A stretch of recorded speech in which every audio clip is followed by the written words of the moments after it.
آج اس امت کا سب سے بڑا المیہ یہ ہے کہ امت مرتد ہو رہی ہے۔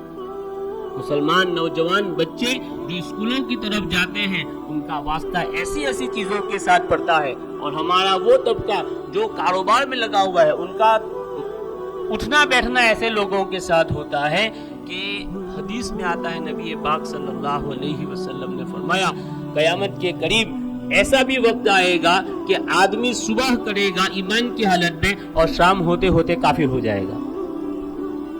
نہیں ہوتا ہے۔ ہماری کتنی بچیاں جو ہے مرتد ہو گئی، ہمارے کتنے لڑکے جو ہے، اور عقلاً مرتد، ایسا نہیں ہے بات بات میں نہیں، مطالعہ کر کے کہ نہیں یہ اس پر مجھے اشکال ہے، اسلام کی اس سوچ پر، اسلام کی اس عقیدے پر مجھے جو ہے اعتراض ہے اور میں اسلام کو چھوڑ رہا ہوں۔ باقاعدہ ڈیبیٹ ہوتی ہے۔